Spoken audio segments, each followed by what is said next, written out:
मित्रों, जैसा अमित जी ने बताया है उस हिसाब से आज इस वर्ष में ही तीसरी बार कुछ ऐसी कॉलोनीज जो अभी तक अनऑथराइज कॉलोनी कही जाती हैं उसकी मैं घोषणा कर रहा हूं। इसमें विशेष बात यह है कि इस वर्ष से पहले तक तो केवल अर्बन लोकल बॉडीज वही इन सब कॉलोनीज का पता करते थे, योजना बना करके घोषणा करते थे कि ये कॉलोनी नियमित अनियमित कैसी रहेगी।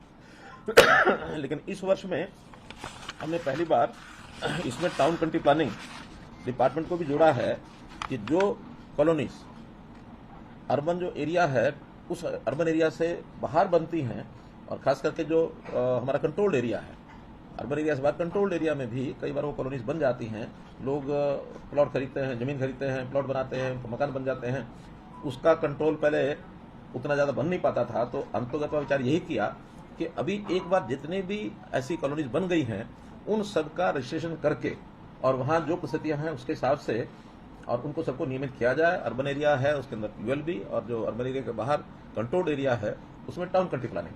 तो इस प्रकार 2014 से 2022 उसमें तो हमने 685 कॉलोनीज केवल अर्बन लोकल बॉडीज के लिए ही की थी।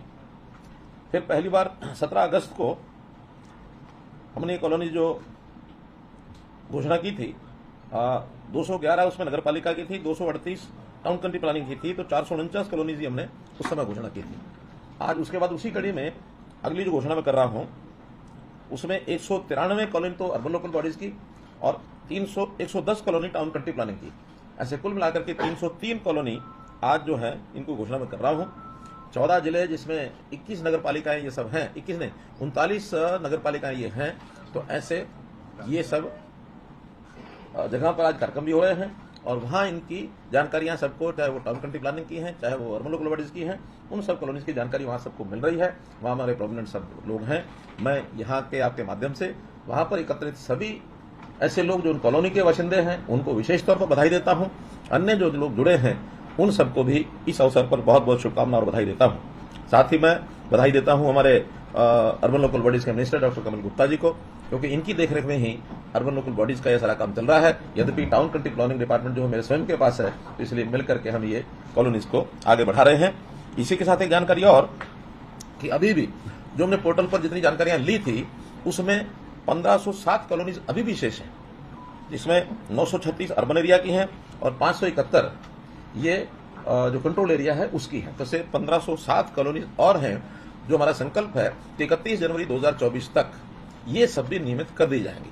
और इसके बाद जो कि हमने प्रावधान किया है कि आगे नई कॉलोनी कोई भी ना बने, उसके लिए सभी विभाग, चाहे अर्बन लोकल बॉडीज हैं, चाहे हमारा टाउन कंट्री प्लान विभाग है, चाहे ग्रामीण क्षेत्र के अंदर हमारा सिस्टम सब, वहां कोई भी रजिस्ट्रेशन कॉलोनी बिना प्लानिंग के नहीं बनेगी। उसके लिए हमने बहुत से कठोर प्रावधान भी लिए हैं ताकि रजिस्ट्रियां वहां की बंद कर दी हैं। नया कोई बनाएगा उसको डेमोलिश भी करेंगे।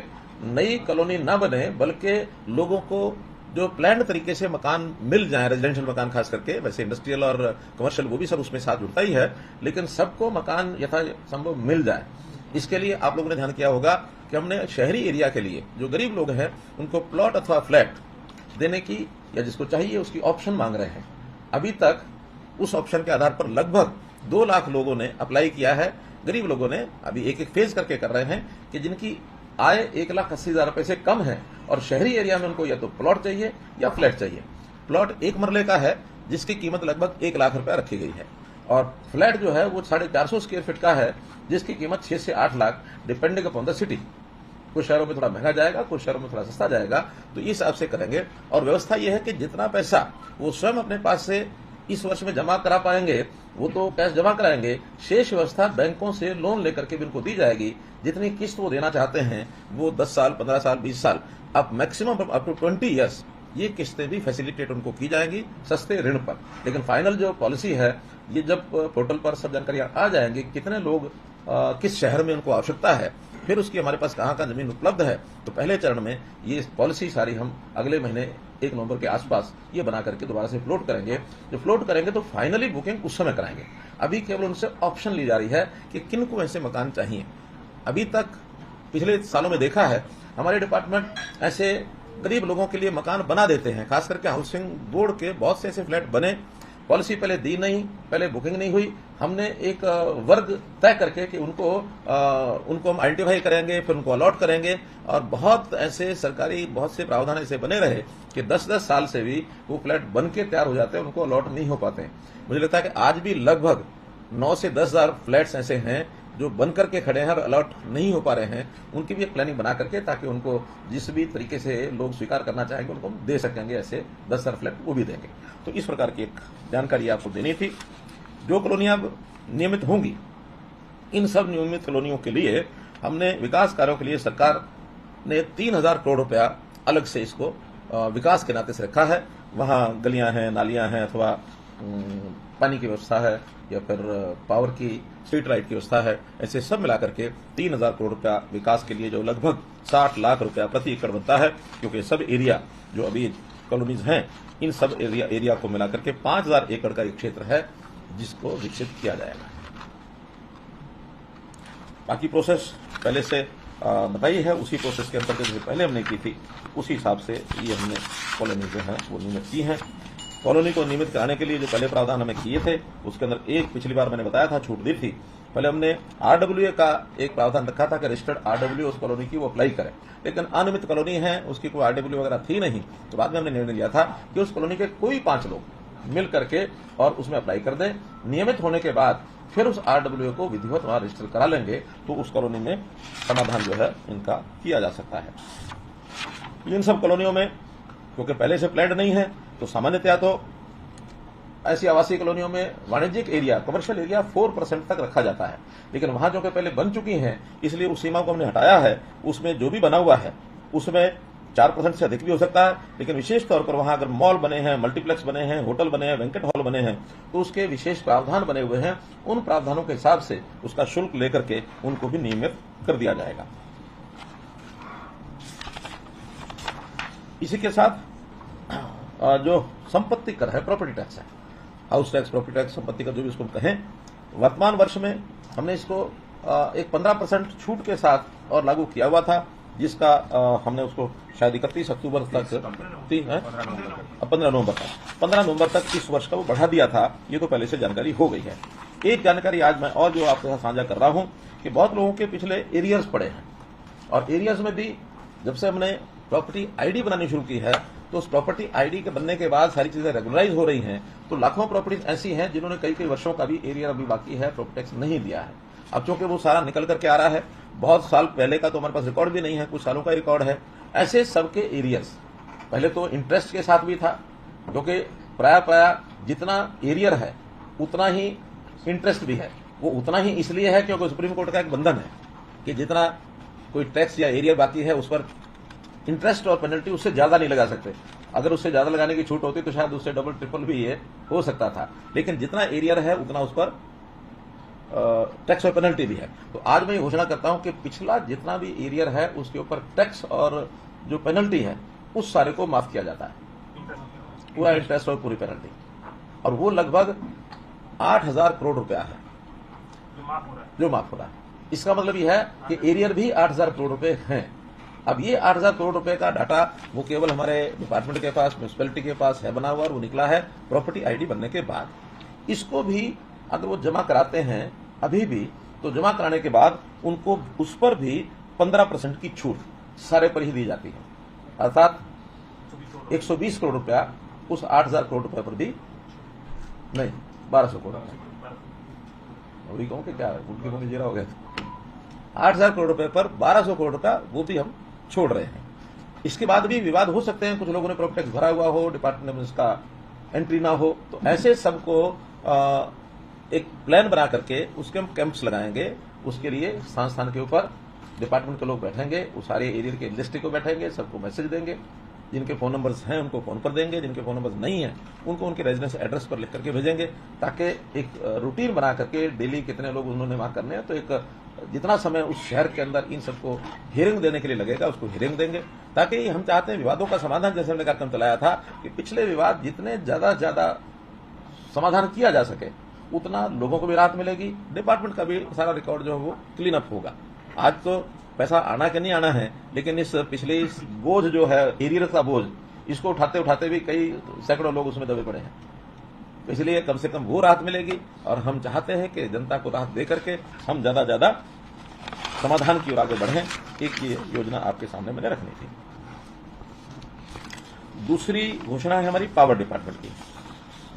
पावर डिपार्टमेंट की एक बड़ी समस्या, ये जो बिल्डर्स हैं, बिल्डर्स को पावर डिपार्टमेंट के साथ समझौता करके अपनी लैंड देनी होती है, पावर हाउस बनाना होता है और उसके बाद फिर जो कंज्यूमर है उनको कनेक्शन मिलते हैं।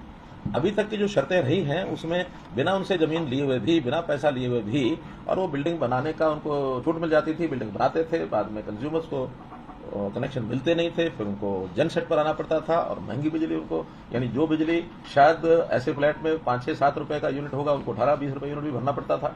बहुत से केसेस हमने इंडिविजुअली गुरुग्राम में निपटाए भी हैं। अभी पीछे सोनीपत, पानीपत, यहाँ के भी कुछ विषय आए हैं। लेकिन उसके लिए जो आगे ये समस्याएं ना आए, इसके लिए एक पॉलिसी ये बनाई है और उस पॉलिसी में पहले तो उसके अंदर एचईआरसी उनको नियमावली अपनी बनाने के लिए कहा था डिपार्टमेंट ने, तो उन्होंने फाइनली ये नियमावली बना दी है और वो नोटिफाई या तो आज करेंगे या कल करेंगे, लेकिन उनकी ओर 27 को कर दिया। तो खैर उनसे बातचीत होने के बाद फिर उन्होंने इस पॉलिसी के लिए उनको कहा कि हम इसको क्लियर कर रहे हैं, आप इसकी घोषणा कर दें। उसमें नए पावर स्टेशन की बनाने के लिए उनको एक तो जमीन जो है वो कंस्ट्रक्शन से पहले देनी होगी, यानी जो हाउसिंग प्लान उसकी बनाएंगे उस प्लान से जमीन पहले देनी होगी, जो पहले कई बार नहीं दी जाती थी। दूसरा, जो हाउसिंग प्लान बनाने के लिए उनको जो परमिशन दी जाती है उससे पहले 50% पैसा जमा कराना होगा, अन्यथा वो शुरू ही नहीं कर पाएंगे। तो इतना सब करने के बाद कम से कम डिपार्टमेंट के पास जमीन आ गई, 50% पैसा आ गया। अगला 50% जो है वो 2 साल के अंदर या ऑक्यूपेशन सर्टिफिकेट देने से पहले ये जमा कराना होगा। तो 100% आने के बाद वहां पावर हाउस बनाना और उस सारे इंफ्रास्ट्रक्चर को खड़ा करके फिर कनेक्शन इंडिविजुअल हाउस को देने का काम ये डिपार्टमेंट का हो जाएगा। डिपार्टमेंट इंडिविजुअल कनेक्शन देगा। पहले कभी कभी वो सामूहिक कनेक्शन, बल्क कनेक्शन ले लेते थे और बल्क कनेक्शन के बाद अपने आप फिर आगे कंज्यूमर को बांटते थे, बिल कलेक्ट करना, फिर इकट्ठा करके और डिपार्टमेंट को देना। कभी डिपार्टमेंट का ज्यादा हो जाता था, कभी उनका ज्यादा हो जाता था। तो वो कोई बल्क कनेक्शन उनको नहीं दिया जाएगा, बल्कि एक एग्रीमेंट के हिसाब से उनका इंफ्रास्ट्रक्चर वगैरह बना करके डिपार्टमेंट जो है उनको इंडिविजुअल कनेक्शन देगा। उसके बाद कोई रोल डेवलपर का उसमें नहीं रहेगा। क्यों पिकदा चाहिए ना? हाँ, इससे कुल मिलाकर के कॉलोनी के जो निवासी हैं उनको एक बहुत बड़ी सुविधा ये हो जाएगी। इसी के साथ पावर डिपार्टमेंट का ये एक विषय है जो बहुत शिकायतें हमको मिलती हैं। इमारतें हैं या सरकारी या प्राइवेट, उनके ऊपर से तारें निकल रही होती हैं, वो हाई टेंशन भी है और 11 केवीए 33 केवीए वो सारी उसके ऊपर जा रही होती हैं। अब वस्तुस्थिति तो यह है कि पहले लाइनें लगती हैं, उसके बाद लोग नीचे घर बना लेते हैं। अब है स्वभाव लोगों का बना हुआ, क्योंकि सस्ती जमीन मिल जाती है या अपनी किसी के पहले होती है, वो बना तो सकते नहीं, बनाना भी नहीं चाहिए। अब दुविधा ये भी है कि जमीन उनकी है, लाइन सरकार की, पावर डिपार्टमेंट की है, तो वो बना लेते हैं। वो कहते हैं हमारी जमीन है, क्यों रोकते हैं? उसका समाधान जब निकलेगा। लेकिन कम से कम इस पर हमने एक बार पहले भी 2016 में एक उनको राहत दी थी कि जिन लोगों ने अप्लाई किया था उनके घरों के ऊपर से गुजरी तारों को हटाने के लिए अभियान जो चलाया था, 7,849 स्थानों पर 11 केवी और 95 स्थानों पर 33 केवी लाइनों को इनको बदल करके और अल्टरनेटिव रूट से ले गए थे। 112 करोड़ रुपया उसमें खर्च आया था। अभी भी बहुत सी एप्लीकेशंस हमारे पास आई हैं जिनकी डिमांड है, उसमें प्राइवेट भवन भी हैं और सरकारी भवन भी बहुत जगह पर हैं। सरकारी जमीनों के ऊपर भी आखिर लाइनें निकलती हैं, तो उनको भी राहत चाहिए। कहीं कॉलेज है, कहीं स्कूल है, कहीं अन्य संस्थाएं बनी हुई है, अस्पताल बने हुए हैं। तो इन सब को हटाने के लिए हमने बजट में 151 करोड़ रुपए का प्रावधान किया है। 151 करोड़ रुपए लगा करके और इन सब जो डिमांड्स हैं तारों को हटाने की, इसको भी पूरा किया जाए। एक विषय है डेरे और ढाणियां, इनके कनेक्शन। बहुत डिमांड आती रहती है कि वहां बिजली नहीं पहुंची है। अब स्वतंत्र भारत में लोग स्वतंत्र हैं, गांव की बजाय कहीं भी जाके अपना मकान बनाने की इच्छा करते हैं। और जब सुरक्षित प्रदेश हो तो उसके अंदर बहुत आसान हो जाता है, सुरक्षा कम हो तो लोग डरते हैं। लेकिन आज तो खेतों में, ढाणियों में, इधर उधर कहीं भी अपना 2 घर 4 घर बना के रहने लग जाते हैं। फिर बाद में कहते हैं पावर दो, कनेक्शन दो। जब तक डिमांड नहीं थी, आवश्यकता नहीं थी, तब तक तो लोग गुजारा कर लेते थे। आज हर गांव में बिजली हो गई है और हर गांव में भी अब 24 घंटे बिजली होने की और आगे हम बढ़ रहे हैं। तो जो आइसोलेटेड पॉकेट्स हैं, जहां 2 घर 3 घर 5 घर हैं, वहां भी जो डिमांड आई है, अभी तक हमने उसमें प्रावधान किया था। 2016 में हमने आके किया था कि जो एग्रीकल्चर कनेक्शन है एग्रीकल्चर कनेक्शन पर पैट का ट्रांसफार्मर लगा करके 8 घंटे तो एग्रीकल्चर की जो पावर थी वो, और बाकी समय में पैट ट्रांसफार्मर के लिए उनको अलग समय में उनको ये कनेक्शन लेकर के, इसके अलावा और 13 घंटा तो 13 और 8 21 लगभग 24 ही हो जाता, तो इतनी पावर उनको मिल जाती थी पैट पर। और कुछ लोगों ने जहां ट्वेल्व कनेक्शन नहीं थे उन्होंने सोलर कनेक्शन लेकर के बड़ा काम चलाना शुरू किया, फिर भी बड़ी डिमांड थी। हमने उसके अंतर्गत फिर सबसे पहले 2016 में एक विषय किया था कि 1 किलोमीटर जो हमारी फिरनी है, उस फिरनी से 1 किलोमीटर तक जो घर बने हैं 2 या 3 यानी 10 की आबादी है, अब एक ही घर की 10 है तो भी, 3 घर है तो भी, लेकिन उसको कनेक्शन हम देंगे। 1 किलोमीटर देने शुरू किए थे। आज 1 किलोमीटर के बाहर वो भी लोगों ने मांगना शुरू किया है, तो इसको हम एक्सटेंड कर रहे हैं 3 किलोमीटर तक, कि फिरनी से 3 किलोमीटर तक अब ये कनेक्शन उनको दिए जाएंगे। और 3 किलोमीटर में मैं समझता हूं हरियाणा का प्राय हर घर आ जाएगा। फिर भी अगर कोई नहीं आएगा तो उसको हम यही कहेंगे कि या तो जो एग्रीकल्चर वाला सिस्टम है उससे चले, अगर एग्रीकल्चर सिस्टम से नहीं भी चलना है तो मुफ्त की बिजली मिलती है सोलर कनेक्शन जितना भी बड़ा उनको लेना हो अपने घर की डोमेस्टिक के लिए, नॉट अदरवाइज, डोमेस्टिक के लिए सोलर कनेक्शन जो लेना है उसमें जो कैपिटल सब्सिडी है उसको 50% कर रहे हैं कि उनको 50% कैपिटल सब्सिडी देंगे जब तक वो सोलर पर चलाएंगे। सोलर के बाद जब उनका नियमित कनेक्शन कभी कोई मिलने की बात आएगी तो उसके बाद में वो सोलर रहना सोलर पर है, सोलर पर नहीं रहना तो सोलर पर ना रहे, लेकिन हर घर को बिजली जरूर मिले, इसका हम प्रावधान कर रहे हैं। एक इसके अंदर और एक प्रकार है, वो है गांव जिसकी फिरनी नहीं होती लेकिन जिसको बेचिरा गांव कहते हैं। तो बेचिरा गांव में भी अगर अलग ट्रांसफार्मर लगा करके हमको लाइन वहां तक पहुंचानी है, घर चाहे वहां 2 है चाहे 10 है, वहां भी अलग से एक कनेक्शन उस बेचिरा गांव के नाम से जरूर हम पहुंचाएंगे। क्योंकि बेचिरा गांव का मतलब वैसे तो यह है कि उस गांव में कोई आबादी नहीं है, लेकिन फिर भी ढाणियां वाणियां कहीं बन जाती हैं, तो एक कनेक्शन हर बेचिरा गांव का भी हम रिजर्व करते हैं, वहां चाहे वो कितना ही किलोमीटर हो, लेकिन बेचिरा गांव में एक कनेक्शन। ऐसे 200-300 गांव हैं लगभग बेचिरा, ज्यादातर उसमें यमुना जिले के हैं, तो उस प्रकार से उनको भी कनेक्शन की सुविधा ये मिल जाएगी।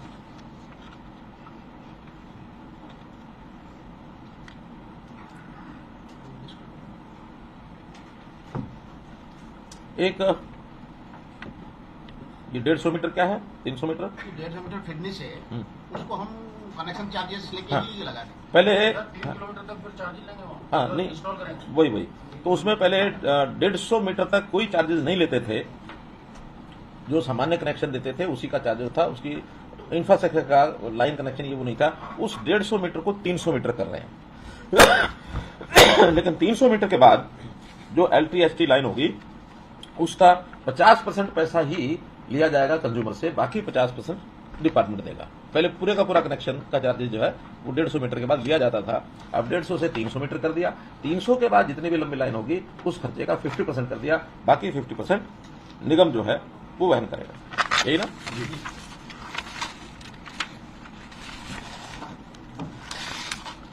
इसके बाद एक स्कीम हमने और बनाई, 300 तक तो सब फ्री हो गए, 300 के बाद जितनी लंबाई होगी उस लंबाई में इंफ्रास्ट्रक्चर का जो खर्चा होगा, पहले तो पूरा ही लिया जाता था 150 मीटर के बाद, अब 300 के बाद जितना होगा उसका 50% लिया जाएगा। एक स्कीम और जो हमने शायद हरियाणा बनने के बाद पहली बार उसको शुरू किया, और वो था कि बहुत से ऐसे ट्यूबवेल कनेक्शन जिनकी डिमांड रहती थी कि हमारा लोड कनेक्शन बढ़ गया है, लोड बढ़ाओ। अब किन कारणों से वो कम हुआ, या तो उन्होंने डिमांड पहले कम की होगी, या जब डिमांड थी उस समय शायद कम एरिया से चाहे करते होंगे, बाद में ज्यादा एरिया हो गया, या उनकी आवश्यकता या डीप ज्यादा हो गया तो लोड ज्यादा। अब लोड जो है वो बढ़ाना उतना आसान नहीं था। अब हमने उसको योजना के अंतर्गत जुलाई 2023 में हमने स्कीम दी थी कि उसमें अपना जो वॉलंटरी डिस्क्लोजर करें कि कितना कनेक्शन चाहिए, जितना कनेक्शन चाहिए वो सब डिक्लेयर करें, हम उसको सबको देंगे। और आपकी जानकारी के लिए अभी तक उसमें 86,000 जो एपी कनेक्शन हैं, कंज्यूमर हैं, उन्होंने अप्लाई किया है, और इस अप्लाई करने के बाद लगभग 600 मेगावाट ये लोड जो है ये एक्सटेंशन में और उनको दिया जाएगा। जिस प्रकार से अब प्राय वैसे तो सब कंज्यूमर आ गए हैं, फिर भी आज उसकी लास्ट डेट डिक्लेयर कर रहे हैं, 31 अक्टूबर तक अब ये लास्ट डेट है कि जिसने भी अप्लाई करना वो सब अप्लाई कर दें, उसके बाद इस फैसिलिटी को एक प्रकार से रोक दिया जाएगा। तो क्योंकि बहुत बड़ा टाइम है, इतने लोग आ भी गए हैं, मुझे नहीं लगता कोई बच्चे होंगे, फिर भी बच्चे होंगे तो आज 6 तारीख है और 31 यानी 25 दिन अभी बाकी हैं, तो इसके बाद भी हम उसको करेंगे। और इसमें भी हाँ ये तो यही है। एक चीज और उसमें नई जोड़ रहे हैं, वो ये शिकायत किसानों की एक होती थी ट्रांसफार्मर चोरी हो गया। हमने क्या जब ये इसमें होता था क्या तांबा कॉपर जब वायर्स उसमें ट्रांसफार्मर में होते तो बहुत शिकायतें थी लेकिन जब से वो चेंज करके उसको एल्यूमिनियम की या किसी की आती है, एल्यूमिनियम की वायर आती है, तो शायद वो शिकायतें तो कम हुई हैं, क्योंकि उतना मटेरियल अब उसमें से चोरी करने के बाद मिलता नहीं है। फिर भी शिकायतें भी हैं। शिकायत किसान जो चोरी होती थी तो उसका काम रुकता था, पुलिस स्टेशन में जाके वो कहता था इसकी शिकायत लिखो। पुलिस स्टेशन कहता था ये प्रॉपर्टी तो आपकी नहीं है, ये प्रॉपर्टी किसकी है, पावर डिपार्टमेंट की है। तो पावर डिपार्टमेंट आकर के शिकायत करे। पावर डिपार्टमेंट वालों को चिंता नहीं कि शिकायत करें तो ना करें, उनकी कुछ जाता थोड़ी कुछ, या तो किसान का गया जो गया। अब हमने अल्टीमेटली किसान को ये राइट दे दिया है कि किसान की शिकायत के ऊपर पुलिस एफआईआर करेगी, चाहे पावर डिपार्टमेंट सो भी जाए तो भी अगर चोरी हो गई है तो वो शिकायत करेंगे। और शिकायत करने के बाद भी नया कनेक्शन, उसमें नया कनेक्शन पहले 50% पैसा जमा करा के लेना पड़ता था, 6 साल हो जाए तो 20% से कराना पड़ता था, 20% पैसा देकर के वो नया कनेक्शन लेते थे। अब उसने 50% कर दिया है कि 50 की जगह केवल 25% पैसा जमा करा करके नया कनेक्शन, नया ट्रांसफार्मर उठा सकता है। और 6 साल अगर हो गए होंगे तो 10% पैसा जमा करा करके वो नया ट्रांसफार्मर रखा सकता है। और बाद में चोरी पकड़े जाने के बाद अगर वो ट्रांसफार्मर मिल जाता है तो ये पैसा उसका वापस हो जाएगा। तो ये सुविधा ऐसे किसानों को जहां के ट्रांसफार्मर चोरी होते हैं उनके लिए ये सब किया है। सबसे पहले वैसे बताना चाहिए था, लेकिन अब मेरे पेपर्स में जरा ऊपर नीचे था, इसलिए मैं सुप्रीम कोर्ट का बहुत बहुत आभारी हूं, धन्यवाद करता हूं कि अभी 4 तारीख को 2 दिन पहले जितना एक बड़ा विषय, ज्वलंत विषय पूरे देश भर के लोगों की भी नजरें इस पर लगी है, हरियाणा, पंजाब और बाकी उत्तर भारत की तो लगी है, इसमें राजस्थान भी है, दिल्ली भी है, बाकी सब है, जिनकी जो स्टेक होल्डर्स हैं, SYL के ऊपर एक ऐसा स्टैंड जिसकी लड़ाई हम 2014 से लगातार लड़ रहे हैं, उस स्टैंड पर वैसे तो पहले भी मोहर लगा दी थी उन्होंने कि SYL है तो बनेंगी, इसको सब सरकारें मिल करके बैठ करके आपस में करें, ऐसा वो सभी बातें की थी। अब इस बार सुप्रीम कोर्ट ने एक कदम और बढ़ाते हुए कि जो जमीन वापस कर दी थी वो भी केंद्र सरकार उसको अधिग्रहण करके उसको सुरक्षित करे SYL की, और मेनली सेंट्रल गवर्नमेंट को कहा है कि इसका रास्ता निकाले। जनवरी तक का टाइम दिया 3 महीने का, कि 3 महीने के अंदर इसका रास्ता निकाल करके, और चाहे सेंट्रल गवर्नमेंट अब कैसे निकालेंगे और क्या करेंगे इससे बात करेंगे, अलग बात है, लेकिन इतना एक स्पष्ट जिसको करना चाहिए निर्णय ये सुप्रीम कोर्ट का जो आया है, इसके लिए मैं सुप्रीम कोर्ट को हरियाणा की जनता की ओर से बहुत बहुत बधाई भी देता हूं और उनकी सराहना भी करता हूं, उनका धन्यवाद भी करता हूं। पंजाब को अभी भी फैसला आने के बाद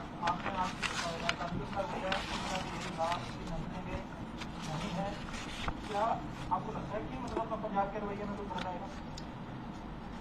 देखिए, वैसे तो रवैये में फर्क आएगा कि नहीं आएगा, जब सुप्रीम कोर्ट का कोई निर्णय होता है तो रवैया उनके हाथ में नहीं है।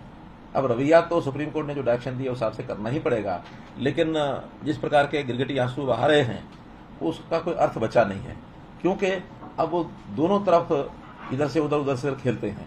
या तो बात करते हैं कि हम हरियाणा के हितों का ध्यान रखेंगे, और फिर हरियाणा के हितों के खिलाफ पंजाब के लोग कहते हैं कि नहीं हम तो पानी नहीं देंगे। और दुर्भाग्य ये है कि एक कैसा मैच है उनका, फिक्सिंग है कि दोनों बातें वो पंजाब सरकार के आवास में बैठ के कर रहे हैं। पंजाब सरकार का MLA वहां बैठ के कर रहे हैं कि हाँ ये होगा, और पंजाब सरकार का वित्त मंत्री वो बैठ करके कहता हाँ पानी नहीं देंगे। अरे भाई, कहीं अगर आपने करना ही था तो हमें बताते, पंजाब के अगर हरियाणा के हित की बात करते तो हम उनको आम आदमी पार्टी वालों को कह देते कि भैया हरियाणा भवन के कमरे में आकर के कर लो, हरियाणा निवास में यहाँ कर लो, मेरे आवास पर कर लो, हमारा बहुत ऐसे सरकारी आवास है। तो ऐसे पंजाब सरकार के ही आवास पर बैठ करके उन्होंने सारे निर्णय करने हैं, तो निर्णय क्या करते होंगे, बीच में एक दीवारी तो है, इधर पंजाब की बात कर रहे हो, हरियाणा की बात कर रहे हैं। आम आदमी पार्टी का कैसा चेहरा भी ये आप ही देख रहे हैं, और इस चेहरा का कैसा चेहरा ये बना है, आप लोगों को एक बहुत बढ़िया प्रश्न ये मिला है, इस प्रश्न का उत्तर आप लोगों को पूछना चाहिए। मेरे से तो उत्तर आपको अपेक्षा नहीं होनी चाहिए, लेकिन जहां से उत्तर पूछना है वहां से पूछने के लिए मैं तो कह रहा हूँ ये प्रश्न आपको उन दोनों से पूछना चाहिए, इधर भी पूछना चाहिए, नहीं पूछना चाहिए। अकाली दल ने भी ये कहते हैं कि जहाँ पर भी जमीनों पर सर्वे होता है अधिकारियों का घेराव करें, ना केवल सरकार बल्कि प्रश्न किसी पार्टी का नहीं है। एक सरकार के 2 चेहरे, 2 मुंह ही सरकार, प्रश्न तो ये है। वो तो पहले भी अकाली तो पहले भी ऐसे करे थे, वो तो एक स्टैंड अलग अलग है पहले से, आज का नहीं है। लेकिन एक ऐसे विषय पर एक ही आदमी यहां बैठता कुछ बोल रहा है, यहां बैठता कुछ बोल रहा है, तो मैंने तो अभी दे दी ना, और क्या चाहिए।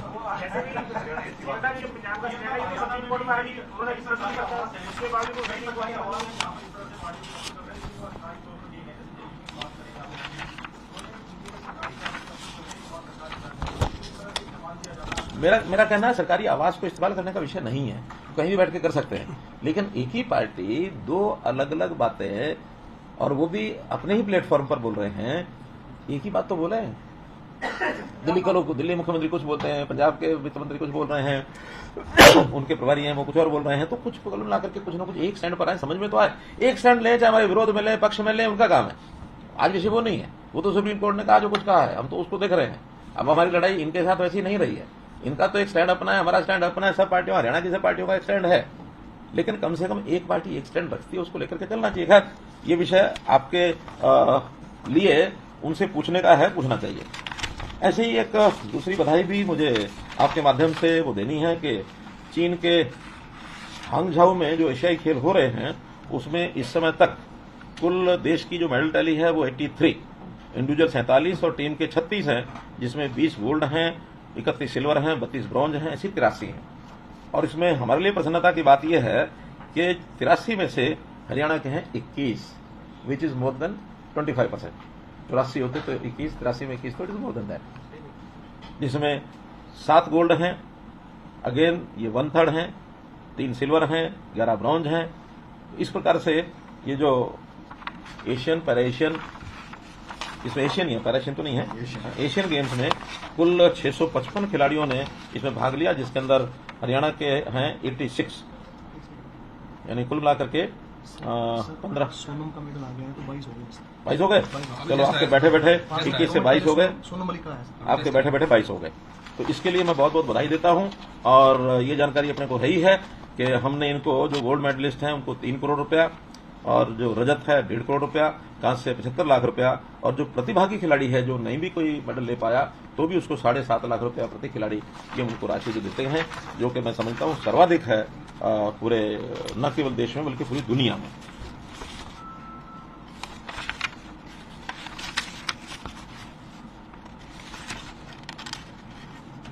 प्रोक्योरमेंट, इसकी जानकारी भी जरूर देना चाहूंगा कि आज 5 अक्टूबर तक जो धान है उसकी आवक 21 लाख मीट्रिक टन हुई है, जिसमें 13 लाख मीट्रिक टन जो है खरीद हो चुकी है, 5.5 लाख मीट्रिक टन का उठान हो चुका है।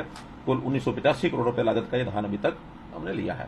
बाजरा 26 लाख क्विंटल, यानी 2.65 लाख मीट्रिक टन ये आवक हुई है।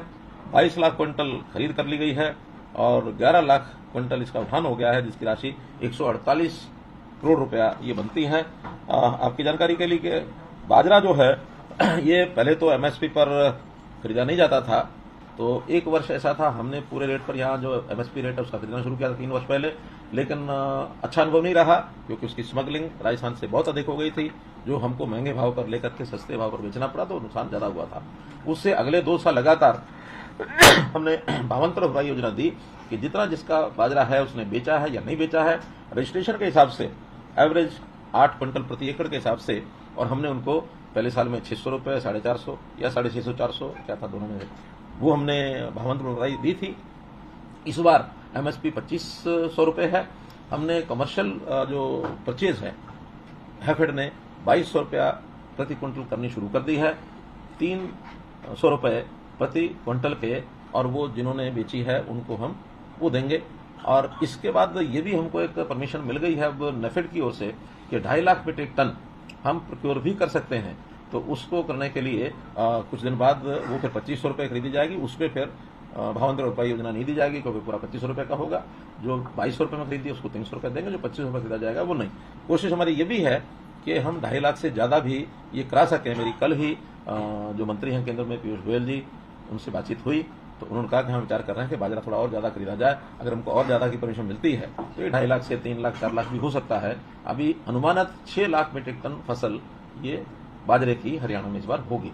बाहर के प्रदेशों से स्मगलिंग ज्यादा तो नहीं, लेकिन शिकायतें मिली हैं थोड़ी बहुत कि बाहर 1900 रुपये रेट चल रहा है, वहां से लेकर यहाँ 2200 रुपये बेचते हैं। हमने सख्ती की हुई है कि हमारा बॉर्डर्स के ऊपर सख्ती हो और वो उसको हम वहां से यहाँ ना आने दें, इस प्रकार का कार्यक्रम नहीं। आड़ती खरीदेंगे तो 2200 से ज्यादा खरीदेंगे तो खरीद सकते हैं। 2200 अगर है तो 300 देंगे, 2200 ज्यादा बिकेगा तो फिर जो अंतर है वो मिलेगा। हाँ, आरती वाला भी मिलेगा, उनके पास जे फार्म होगा तो वो ले सकते हैं। और अगर कहीं रेट ही 2500 ऊपर चला जाए तो न लेना न देना। तो मित्रों, ये सारे विषय, अब सभी जितने भी हमारे जुड़े हुए लोग हैं उनका बहुत बहुत धन्यवाद, बहुत बहुत आभार। और जो आज हमने 303 कॉलोनीज का जो घोषणा की है, उन 303 कॉलोनीज के निवासियों को बहुत बहुत शुभकामनाएं। बहुत बहुत